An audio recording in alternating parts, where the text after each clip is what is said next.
Student protest went viral.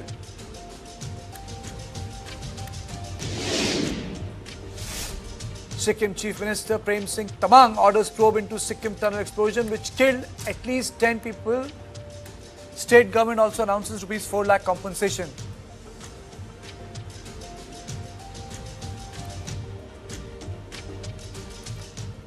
It's true that the state seeks to protect itself, but a democratic state also needs a vibrant public sphere and an engaged civic culture to ensure that state power remains accountable to citizens. In a constitutional democracy, popular sovereignty is a source of political authority while parliament is its constitutional expression. Democratic movements derive their legitimacy from shaping public opinion and holding governments accountable, not from substituting themselves for constitutional institutions. On the other hand also, instead of just demanding the resignation of ministers through referendum-style mobilization, the Sonam Wangchuk-led movement could focus on securing systematic reforms in educational governance, independent oversight of examinations, student welfare and institutional accountability, thereby deepening rather than destabilizing constitutional democracy. The question is not whether the street can replace parliament, but whether the street can strengthen constitutional democracy by making its institutions more accountable equally. Governments and political parties must look beyond immediate electoral gains or losses and respond to genuine civic concerns through dialogue and institutional reform. But there is a larger issue about the nature of protest. What is the protest telling us? It is a postmodern movement or a digital activism is question number one. Is it the power of the powerless? Is the second issue. Does it represent a hybrid form of collective action? Is it pure play Gen Z protest? Does it mark an evolution in India's tradition of protests? Then are these protests blending postmodernism with Gandhian philosophy? Social media is the principal form of engagement, but participants also blend hunger strikes and peaceful marches. Traditional intermediaries are absent and network participation is the form rather than hierarchical system that is in place in other places. Protest is decentralized rather than organization-led. It is leader-led rather than cadre-based. Movement is personalized and emotionally driven. Protests are digitally coordinated with rapid mobilization like in cases of flash mobs. Now, can digitally empowered citizens become empowered civic actors? On this issue, I have two very distinguished guests. I am joined by Professor Makrand R. Paranjpe from Sri Aurobindo Chair, Vedra University, and he joins me live from Tampa Bay region, Florida. Thank you so much, sir. And I am joined by Professor Ashwini Kumar, author, a prolific writer and a poet. I thank both of you, but my question remains very simple. And I'll go to Professor Paranjpe first and then to Professor Ashwini Kumar. Can our democracy, sir, sustain dissent? And why do populist governments sometimes behave or start to behave undemocratically? Yes, it's a very important question. And the way in which our parliamentary style democracy functions has been, called by a distinguished Sri Lankan theorist and political historian. He coined the term Eastminster model. So it's not the Westminster. You might have heard the new British Prime Minister's speech yesterday, right in front of 10 Downing Street. And you see, the Westminster model responds a little differently from the Eastminster. In the Eastminster model, even journalists, veteran journalists, yourself included, I'm sure, haven't escaped the occasional tear gas shell or even maybe the water cannon. So, what I'm trying to say is that the modes of protest have changed, but the state has to be responsive. So, from a distance, Kartikeya, what I see is the disinformation fog, the way in which these narratives are spun and twisted. But I can tell you one thing for sure as someone who's been in the education sector lifelong, that there is true discontent. There is a real problem in the Indian education sector. And to put it, very directly, there are, mafias, it would seem, from the nursery to the coaching camps or the coaching colonies in Kota and elsewhere, which seem to be running this whole racket of how to crack these entrance exams. And technology is not the solution, you see. There is scam after scam. Let's not forget the Vyapam scam in Madhya Pradesh. And the leaks are so pervasive. Even the JEE has been leaked. I've taught at an IIT. I was at IIT Delhi, and we would never have imagined the JEE leaking. So what I'm trying to say is the rot is much deeper. And therefore, this Andolan GV Rajniti of demanding some minister's resignation or the other, to me, is really besides the point. It's really low-hanging fruit. They can easily reshuffle, the cabinet and, seemingly address these demands. But the real rot is deeper. And if it's not just the education sector, there are land mafias, there is a decentralized corruption apparatus. You see, construction mafias, you name it. Everywhere there seems to be a small group of people. We just saw the Ram Mandir, the so-called Chanda Chori. And there is one theory that all of this is just to distract from that. So, to sum up what I'm trying to say is, obviously, even the Eastminster-style parliamentary democracy has to be responsive and will be. But let's have a little more idealism. Let's go to the root issues. Let's not over-politicize. And to the younger students, once again, I don't know how many are really students. Some are called Andolan GVs. I was in the middle of these protests in JNU, and I can tell you, no side is innocent. But the most important thing I want to say, and that goes back to your initial, which I thought was a very sensitive, point by point, discussion map for us, which is that the power of the moral force has declined. From Gandhiji to Anna Hazare, prior to that, JP, to today, we still need a so-called moral figure who is above politics. And I'm not sure whether Sonam Wangchuk can actually fulfill that role. Okay. But it's there. The moral arc. You're talking about the moral arc. Professor Ashwini Kumar, do you think that protests in last 20 years have evolved in a different direction? Is it because of such technology? Like wars change because of technology, gunpowder, drones, or is it because of a networked society that has evolved? And this is to borrow from you, this postmodernism mimicking some aspects of Gandhian protests. How does that happen, sir? Or why does that happen, sir? Yeah, I mean, like these are fundamental questions. Before I say anything, I would like to, say at the very outset that I really agree with Makarand's, profoundly interesting formulations and reflections, And you forgot to mention that, we are fellow poets also. Makarand, so I can see in Makarand today, the poetic flourish, the poetic flourish, And that poetic flourish, to begin with, is defining the way India's republic is being reimagined.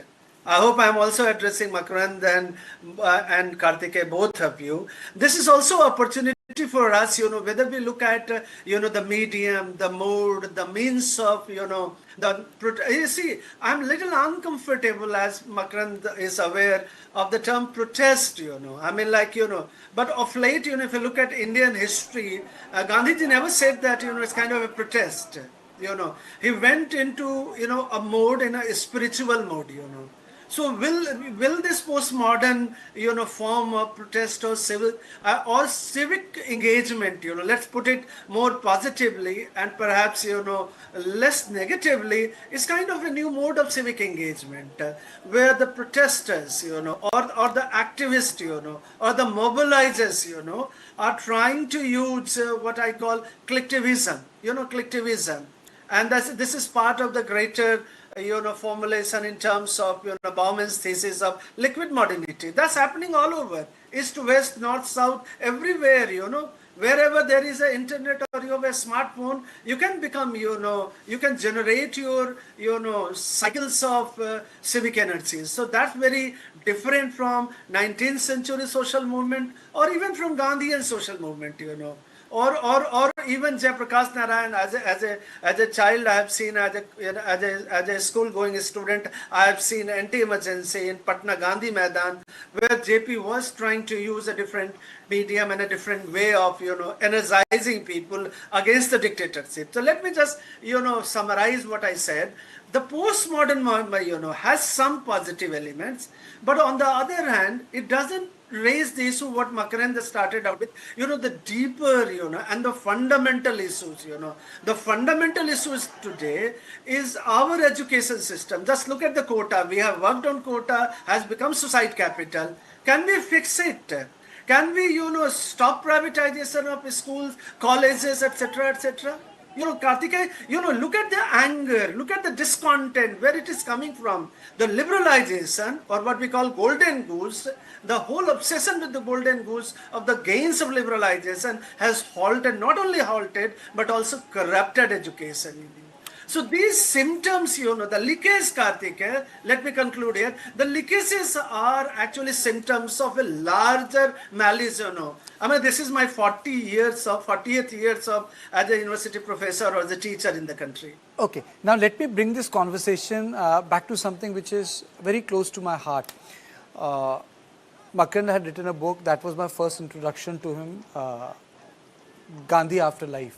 You see, why do every protest in this country require the most ridiculed, publicly attacked, demeaned figure like Gandhi? I mean to say, Hazare needs to look like Gandhi. Even Sanjay Dutt, when he needs to reinvent, he needs to engage with Gandhi. Wangchuk has to be compared with Gandhi.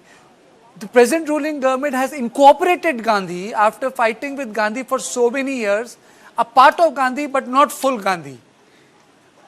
Gandhi as a brand ambassador, but maybe Gandhi not as a practice. So, despite it being, I'm not going to use the word Hindutva project, but despite it being completely different from imagination of Gandhi, it still needs Gandhi.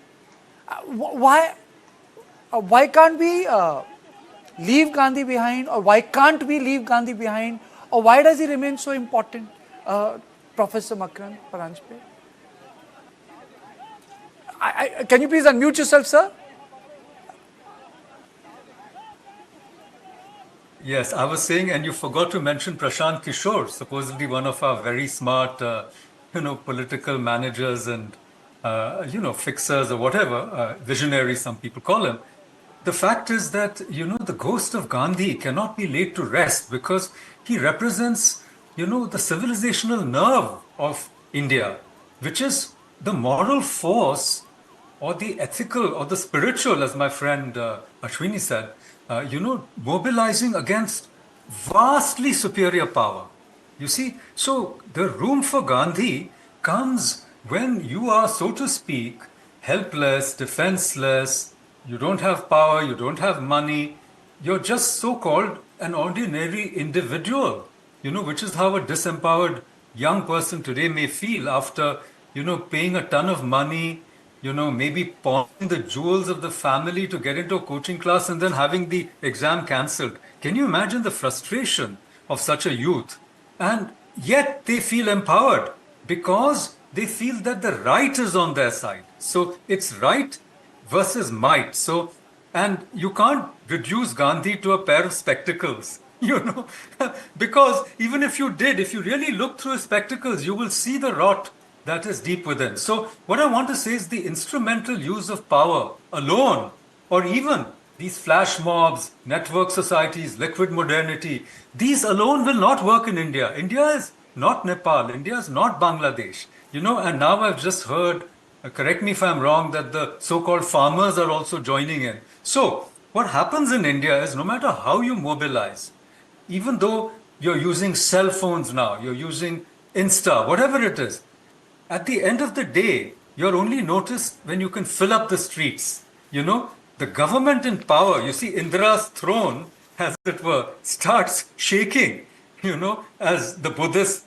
Jataka tales would tell us, only when the moral force of the Bodhisattva starts getting operationalized. So I'm afraid that you can't get out of this Gandhian paradigm and in India in any which way, no matter whether you call him a child molester or whatever, all the ways to bring him down have in the end failed because it is true, in my view, and I believe I'm a spiritual person, Satyameva Jayate is the foundation of this civilization. And you see, when you go back, and if you just say power alone matters, nothing else matters, which is the message we are sometimes getting from our Eastminster, people in Lutyens, Delhi, whoever takes over. I've seen the emergency. I wrote an emergency diary, by the way. Anyhow, so we've seen these things. And the fact of the matter is, whichever government is in power is so cynical in its use of power. That's why I'm saying that let's be a little more idealistic, for heaven's sakes. Let's really address the deeper concern of the youth, which is such an important segment of our society. And similarly, let us address the deeper Astha issue, not just try to manage the narrative, contain the dissent. Somehow, it's always about narrative management. But how about going to the root causes? Because we love India. We want this country to prosper and become a wonderful nation. Why not address the deeper issues? Okay, Professor Ashwini Kumar, before I come back to this issue of movement, Ambedkar is the most important modern historical figure today. I think in terms of mobilizing people, he's far more important than Gandhi and Nehru. I mean, so he's way above in terms of popular narrative. But in terms of, and he suffered a lot. Ambedkar suffered a lot. Are you able to listen to me? Yeah, I can now. I was talking about Ambedkar. Ambedkar is like a modern god. He's more powerful than Nehru. He's more powerful than Gandhi. He can, his name can mobilize people. Everyone speaks about him. His photographs have become more prominent. But in terms of empathy arc, जो करुण रस की बात करते हैं, in terms of where you feel completely jolted from within, boils down to Gandhian protest. I noticed that in India Against Corruption. It is that arc, when he says, "Ye bechara buda aadmi bhuka hai," and he's like, he's doing it for the other. It takes a different dimension. Why? Because even the Ambedkar of suffering was far more than Gandhi. He suffered far more than Gandhi. But the Gandhian protest somehow draws out a different level of emotion and participation, which I sociologically fail to understand. Yeah, Karthike. Yes. I can't hear you, Karthike. Okay, Makran, can you take my question? Can you take this question? I'm coming, Karthike. Karthike, what I gathered from you, and I also agree with Makarand, that there is certainly, if you look at the postmodern social movement or civic protest or civic mobilization, it's not similar, similar to what Gandhi did, what Ambedkar did. The reason that, let me, flesh out, more as a sociologist and, as a political theorist, despite differences between Gandhi and Ambedkar, both were animated and infused with what Gandhi famously called soul force. Despite the differences, So Ambedkar becomes the prophet of suffering, and guided by that spiritual Buddhism, the soul of Ambedkar. And that's something missing in postmodernism based, social movement. There is no karuna, there is no compassion, there is no maitri here. It's completely instrumental, and instead of the soul force, you find political force. So from Anna Hazare, you become Aap and Arvind Kejriwal. You just governmentalize what our teacher Rajni Kothari used to say. The moment you get to that part, the political sphere, you become governmentalized, You become Raj. And a state protects a state, That's obvious, A state would not protect people, that, Kothari's famous text, a state against people. That's where, Kothari started rethinking about how people can be infused with the soul force, that karuna, And both of us are poet, and you find there is a certain drying up of the karuna, that ras, Even in the movement, there is not that rush, and that is why this movement is not universal.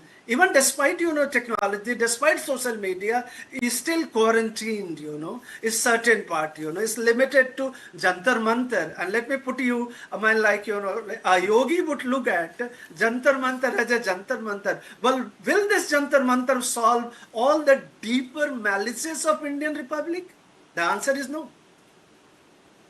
With this Jantar Mantar will require another Jantar Mantar, and we are getting into this cycle of Jantar Mantar, and finally come to the elections. And that has become the biggest yantra and jantra of Indian democracy, unfortunately.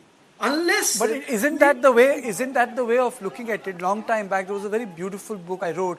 If Freud met someone who believed in Lord Krishna, and they would have a samvad on reality, then how will they? Where will they reach? The middle point. Because someone who would believe in Krishna would say there is illusion outside, and the God and the reality is inside. The truth is inside, and the Freudian perspective would be, you stupid guy, the reality is outside. What you're thinking is something like your superego, ego, or your subconscious, which is muddled.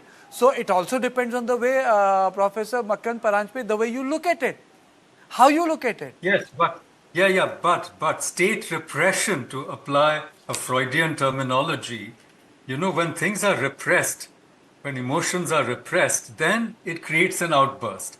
And the state against the people, that formulation of my friend, is very powerful because, you see, when the state gets alienated, it may actually be driven to power on a popular movement, like the anti-corruption movement of Anna Hazare. But the sad truth is that these figureheads then get sidelined.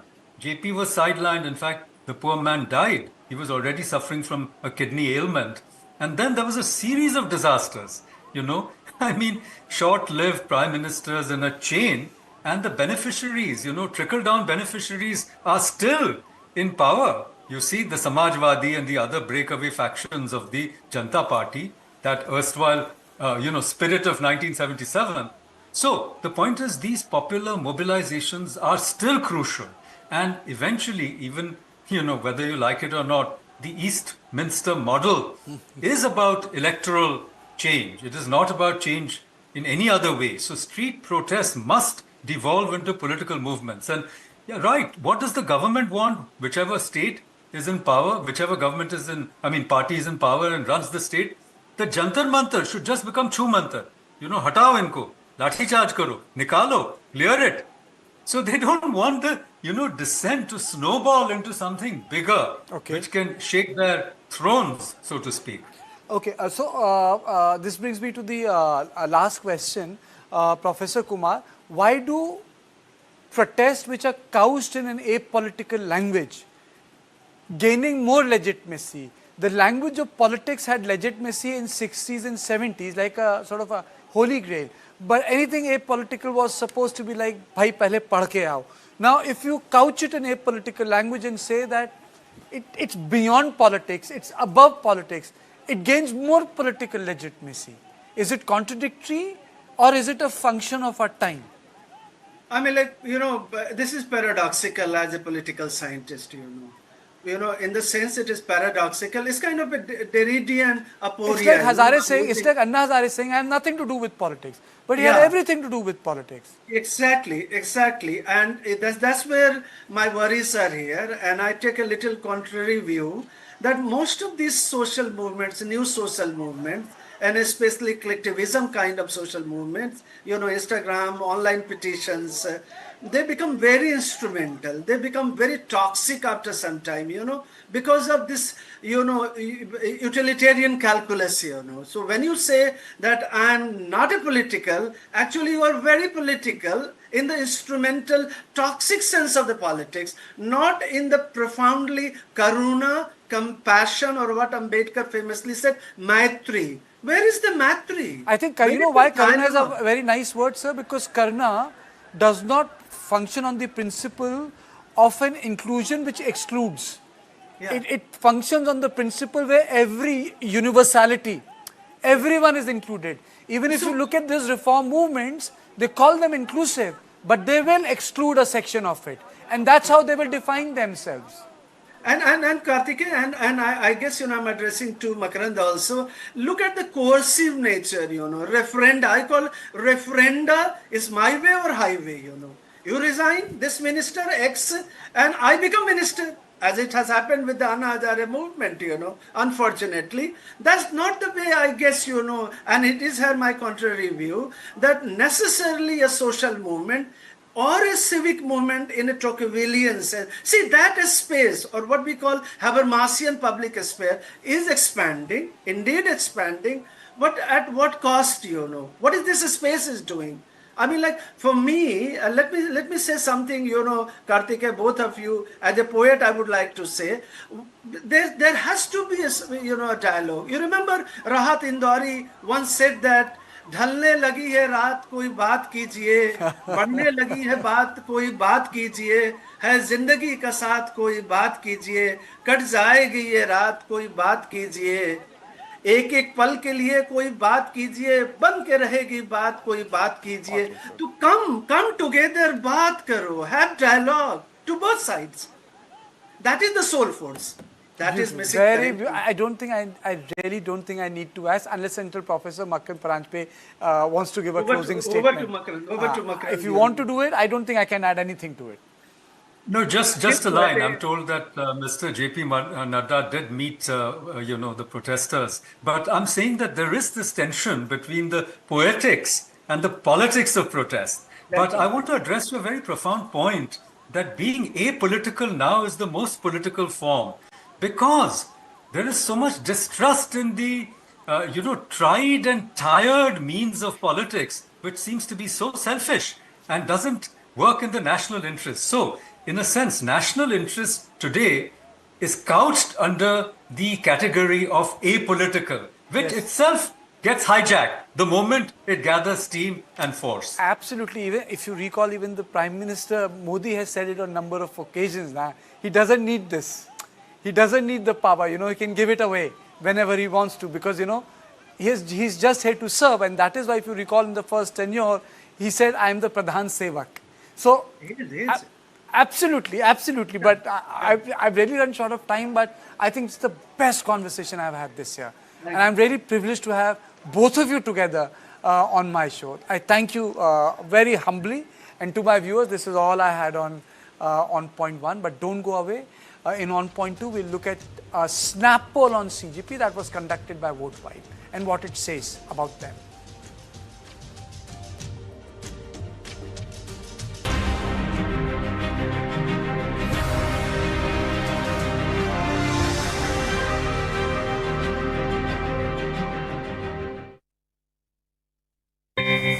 Arjun कुछ भी पढ़े memory में नहीं रहता.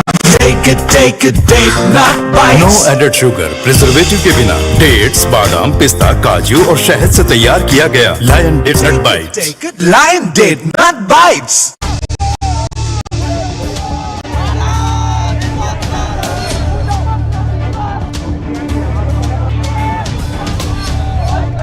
A crisis that has shaken the foundation of our education system and left over 22 lakh students in a state of absolute despair.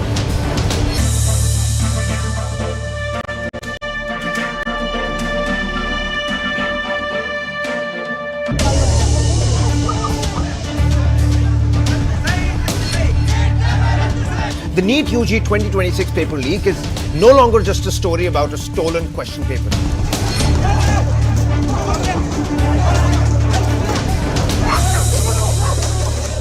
We're looking at the DNA of a national shame. The rate card for the leaked NEET paper originated in Pune.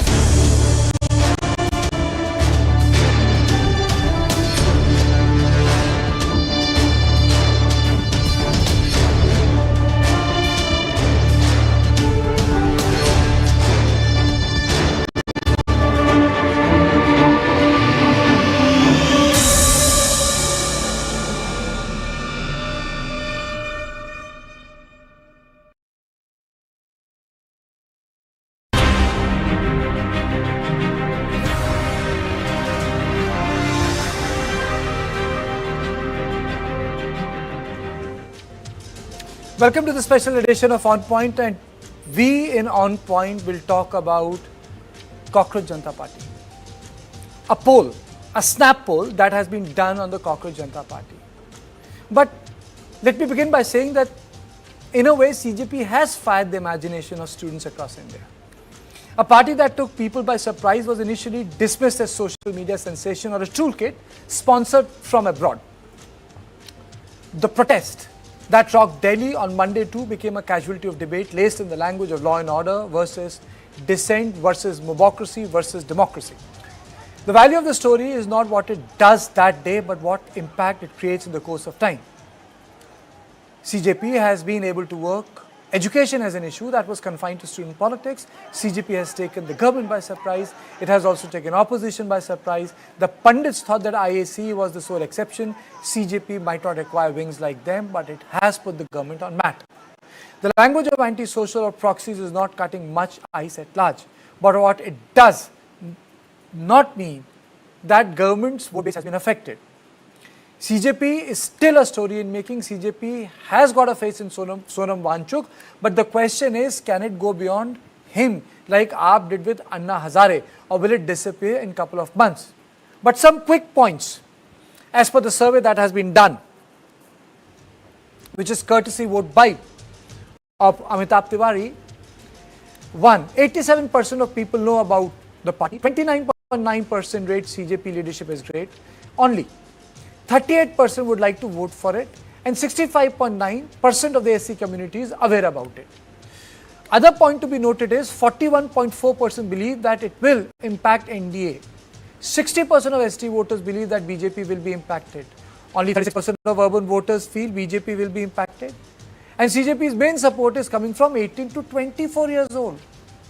It is seen as a right of center disruptor. And lastly, upper caste Hindus are opposed to this party.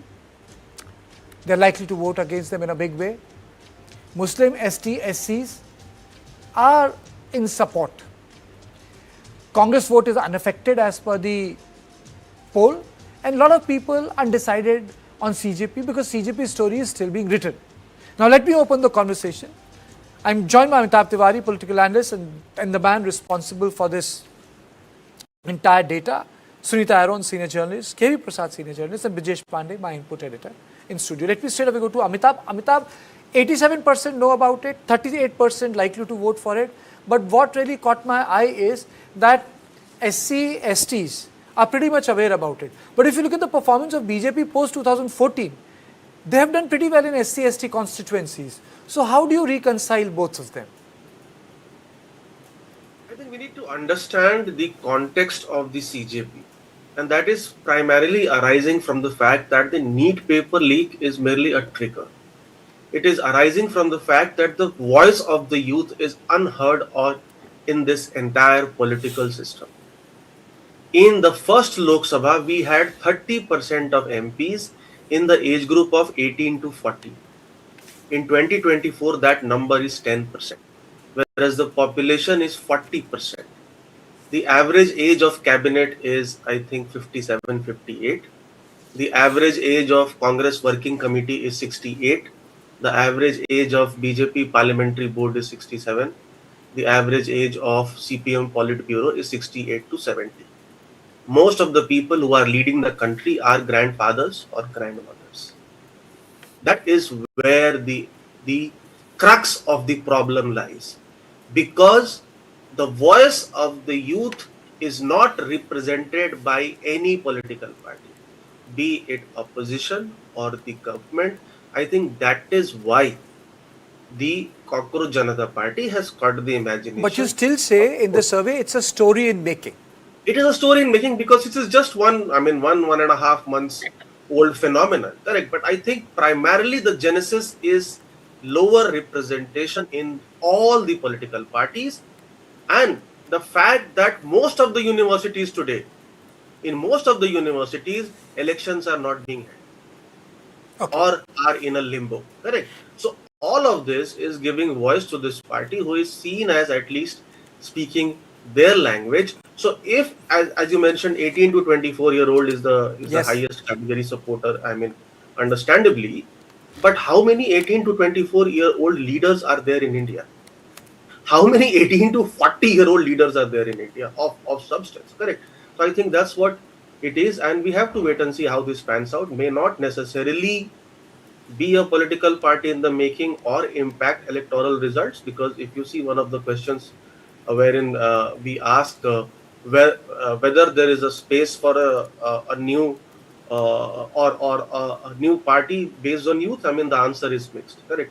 Because people also want the existing political system or the parties to give more voice and more representation to the youth. Okay, Brijesh, this data is pretty full, it's a fulsome data, but I would like to keep to couple of points. This data also says that upper caste Hindus are very dismissive of the Cockroach Janata Party, but Cockroach Janata Party in itself is a very city-based phenomena.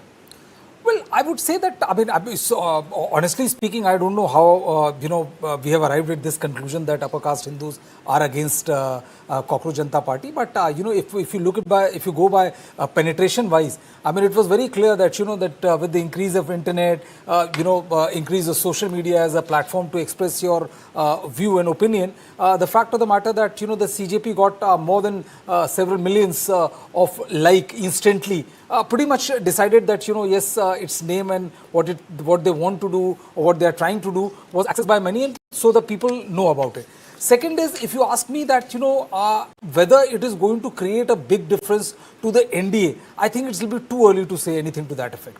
What I would say is that, it's a work in progress. I completely agree with Amitabh. It's a work in progress. It has been barely a month. We don't know whether, they will be able to develop something like Aam Aadmi Party or BJP, when you have a dedicated cadre who's working for you. But one thing is there, that, what happened before Friday and what happened after Friday, or rather, early Saturday morning, when Sonam Wangchuk was forcibly removed from the protest site and taken to Safdarjung Hospital, was a big shift. There was a huge shift in anger. There was a big shift in number of people who were going there to attend this protest. And I think, the government was completely unaware of the kind of footfall it would get as far as this protest march to Parliament was concerned. Okay. Sunita, there are multiple things, but, I'll confine myself to, the data which I have in front of me. The data also says one more thing, and I want you on that. It is being seen as a disruptor of the right-wing ecosystem. But if I may say that, do we really have disruptors of the right-wing ecosystem when it itself is the center of the Indian politics? Kartike, I think it's too early. It's premature to make any such observations, I personally feel, because right now emotions are very high. And I personally feel that it cuts through caste communities, gender, age. It's an issue where parents are concerned, where students are concerned, children are concerned. So everybody is agitated. They're frustrated because the leadership has kept quiet. They have not come out openly. They could have had a dialogue. And it's an issue-based. It's not something, if supposing the issue, although it's very difficult examination and leaks, to set it right in one go. But even if they address it, I don't think so. All these guys they are not going to be catalyst of change. Youth, the urban youth has to vote first. They hardly vote. And in rural areas, Sanatan still prevails. So I think right now everybody is concerned about what has happened, the way they've been bashed up. I think the bigger issue is that the way people, whoever they were in plain clothes and they were bashing up students, and they were not cops. So I think that is a very, very big issue, because it's a serious thing. But I don't think, I think for some time, let's watch what happens. Modi has already told NDA allies to talk to students and explain them the opposition game. So they're vulnerable. Okay, Mr. Prasad, do you think that CJP has the capacity to tap into something which AAP did, the volunteer-based system? Because, very few parties take immense time to build cadres. Only left and the right has been able to do it. Congress in past 20 years has been unable to build cadres. It's not possible. So the other successful system which was visible in last 20 years was a volunteer-based system when Aam Aadmi Party came. So do you think for any new political party, do you think volunteer-based system is sustainable, suitable? Is that where you feel the CGP can go? Well, Kartika, on the first go, I have a different characterization. I don't see CJP as a political party, number one. Okay. Primarily, they themselves have not declared any political ambition. By their very act, they have been saying they are on a particular viewpoint. The fact that on education, reforms, everything else, they feel their voice has not been heard by the leadership across political lines. While the government of the day has to be taking primary responsibility, please remember they have kept that very clear that it is not addressed to one particular political party. That's my interpretation. Maybe others will have a different viewpoint. I think that is why you see increasingly political leadership across other parties other than the BJP are willy-nilly now trying to find a space in that by extending some kind of assistance and some words of comfort. That also stems from one of the issues that I feel political leadership in the country has not really allowed student leadership to develop. It has either become highly politicized, and also the kind of elements that have crept into the student leadership has, the feeder system that used to operate in this country, where you get political leadership up the line. When we were in college, we had Lalit Makan as a student leader, Arun Jaitley as a student leader, or Goel as a, there are many others who went on to assume political leadership. This is Delhi. Outside of Delhi, you have many such things. I think that feeder system has more or less been again very tightly controlled. That is probably one of the interpretation. So as I say, I don't see it as a political party, but yes, what they showed yesterday has made many of people revise their opinion that this is more than cyber warriors and more than keyboard warriors. So that thing they demonstrated on Monday, that they're flesh and blood people who came out with a cause, and that determination was shown when they almost reached Vijay Chowk. So you can, that shows the kind of with which they went in, Karthikeyan. Okay, Amitabh, your sample size is small, it's 1,000 plus. How do you maintain the diversity of the people you get in touch with? I want to know that in terms of method. How do you do that? Essentially, what happens is that whatever is the sample size, let's say 1,000 plus, and this exact number I do not remember because it's last month's survey. The sample is in proportion to the population of the states. So that's number one. If that is not achieved, then the results are weighted in accordance with the sample so that they reflect the actual population. In terms of male, female, urban, rural, various age groups, also the attempt is to mirror the exact population dynamics of the country, but those are rarely achieved because those are limitations of the sample. But then the results are weighted accordingly so that they reflect the actual population. See, 1,000 plus or whatever it is, scientifically it is enough to gauge the sentiment. Where it fails is when we try to use small samples to predict seats, because we are in the first past the post system. There is where small samples are difficult in predicting the electoral results or specifically the seats. Otherwise, to gauge the sentiment, I think it's a fairly good enough sample, because if I recall, CSDS samples in their entire course of events used to be in the range of 2,500 to 3,000. So that's fairly the size of the samples which are used. Okay. Before I just move on to the other issues, you also say in this survey, Amitabh, which is very, very interesting to me, because you are saying that a lot of things are undecided, lot of parts are moving. So when you say the lot of opinion is undecided, are you saying they are undecided on CGP, or they have not been able to configure what CGP stands for? What do you mean by undecided when you say these are the major takeaways at the end of it?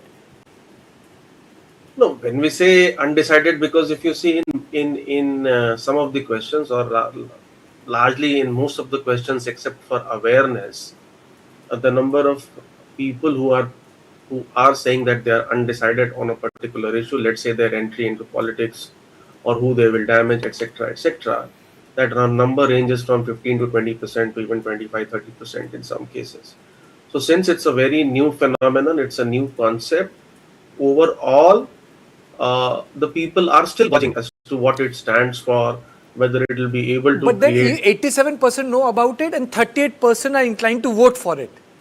So knowing about it in today's genre, as Brijesh ji has mentioned, I mean, we have 100 crore plus internet users today, and they are consuming 1 GB of data on a daily basis. 1 GB of data. In 1 GB of data, people are consuming 150 to 250 reels on a daily basis. Correct. So awareness is not an issue. People are willing to vote for it in the sense that it's a new thing, and the youth, particularly the age group of 18 to 40, which is around today 40% of population, and as Sir mentioned, Prasad ji mentioned, Okay. that it is across political parties. Correct. So the damage, of course, in the survey, it says that the damage will be to BJP because BJP is in power. I mean, whenever a new entrant comes, when AAP came, it damaged Congress in Delhi and Congress in Punjab because they were in power. But since representation across political parties, whether be it Congress or BJP or the left parties, is lower, and they are not raising the issues pertaining to the youth, I think there is an inclination. It's a voting intention, correct? It's a voting intention or an inclination to vote for if they form a political party in the future, and if these political parties, which is the established political parties, do not listen to their voices. See, So, the number of cabinet ministers. Are we looking at a Gen Z phenomena? You know, this is one common question I'm opening to all, but Amitabh, I'll start with you. Are we looking at a Gen Z phenomena in a limited way? I think it's a wake-up call for established political parties in India to give more representation and voice to the youth.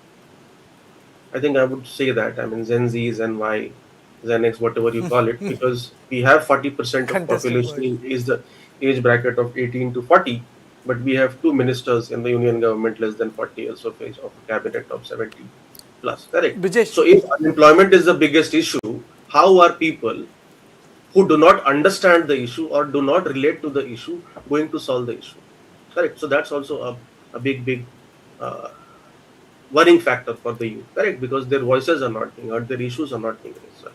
You know, this was, but you know, the entire Gen Z protest is not on employment, it's on education system. Anyway, Gen Z protest can be on multiple things, it can be diffused also. But are we looking at a very, it's a new phenomenon in India, very young people.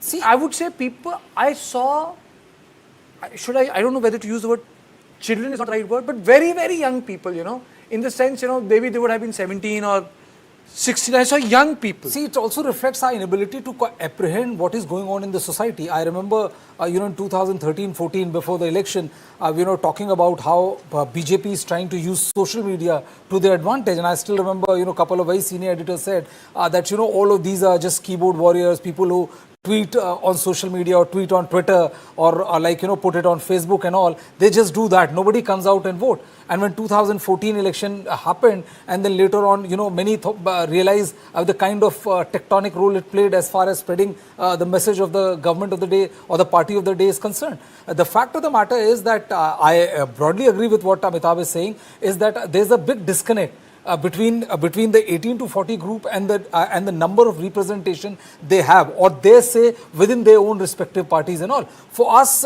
young leaders is like, you know, quote unquote, not what like Prime Minister said, but you know, most of our young leaders are at the age of 50, which is usually, you know, 10 more years and you are fit to retire if you are in a central government job or state government job. So there is a disconnect, and you know, there's also, it happens, you know, whenever you have a party which is as powerful as BJP, you know, 2 absolute term majority, and like, you know, now they have a created majority on their own with their allies and newfound allies per se.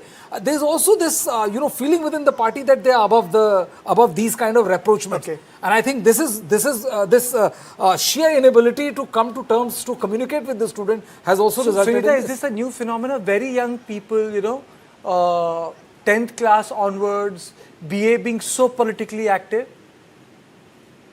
I don't think so. We should call that politically active. They came on the streets for a limited purpose. They're not doing politics. I don't think so. They're even concerned whether it's Congress, BJP, SP. Dimple Yadav was going around as a mother, nursing people and everybody, but that doesn't mean she'll get all their votes. Okay, digital awareness turning into civic actors. Digitally aware people turning into civic actors. Let's put it sociologically. But listen, I somehow feel it's a issue based, and it is one issue. Maybe tomorrow they can have another issue. But when you're talking about young people, disconnect and everything, what is Rahul Gandhi? What has he been doing? He has been moving around colleges, universities, addressing students, talking to them. And he may not be of that age, but he's trying to talk to them. Then you have certain young people in Samajwadi Party. Even TMC, which is broken and bruised, had some young people who were there in the parliament. I think it's less to do with the disconnect. The anger is totally directed towards the government because they had a specific demands. They had one demand was that the minister should go and the system should be corrected. And the government refused to comment or even break their silence on that.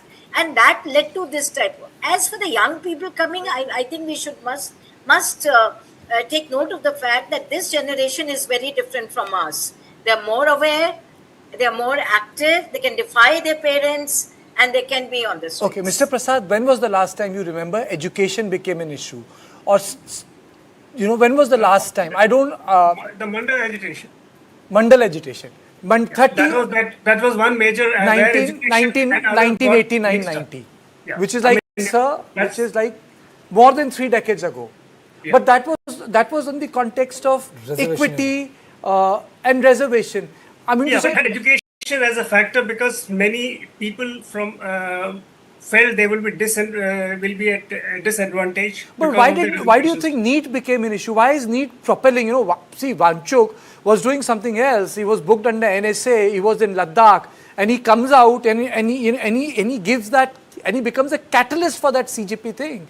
So there are a lot of moving parts. But what I'm very interested in is CJP is functioning on one single issue, which is education. And that is also resting on another single issue, NEET.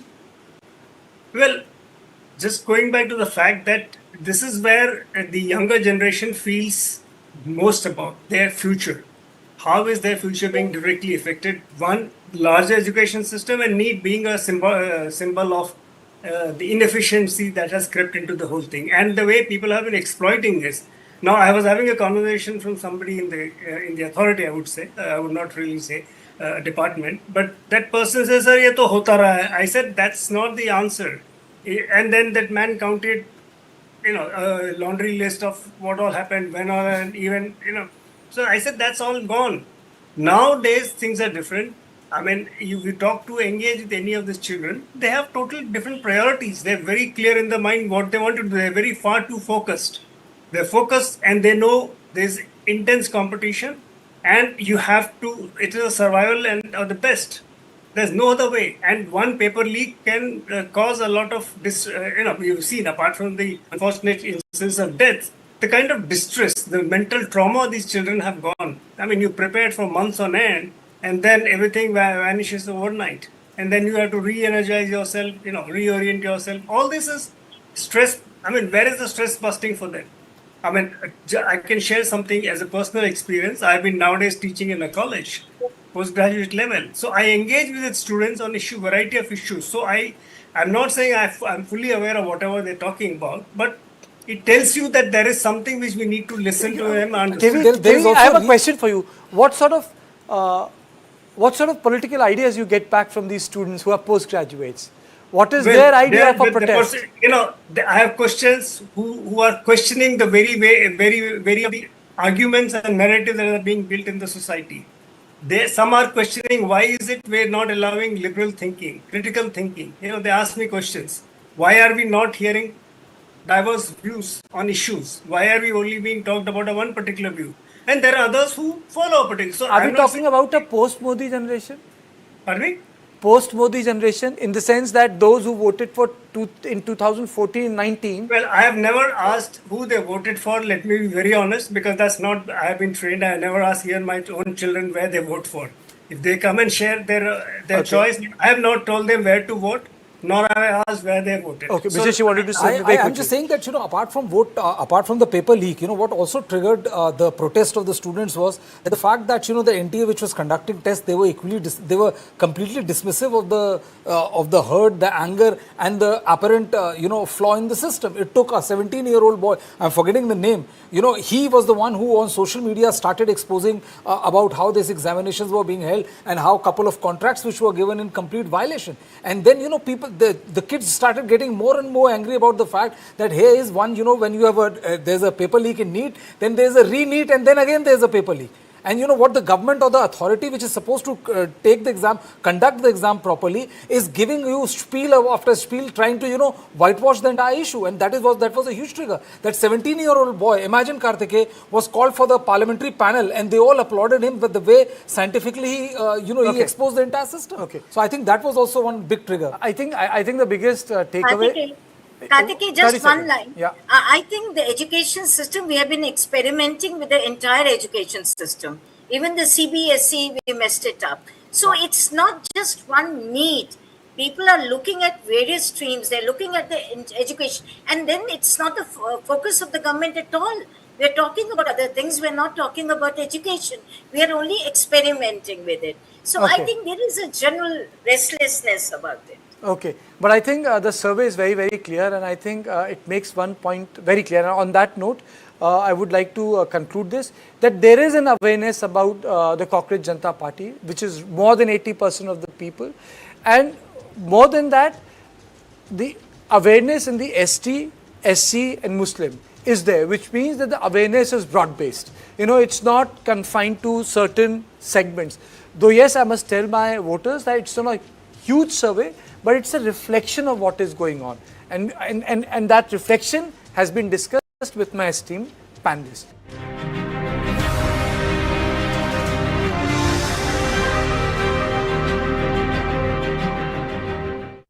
A single street in Belfast, sudden act of violence, and within hours, a city was pulled into chaos. What began as a stabbing has now ignited nights of unrest across Northern Ireland.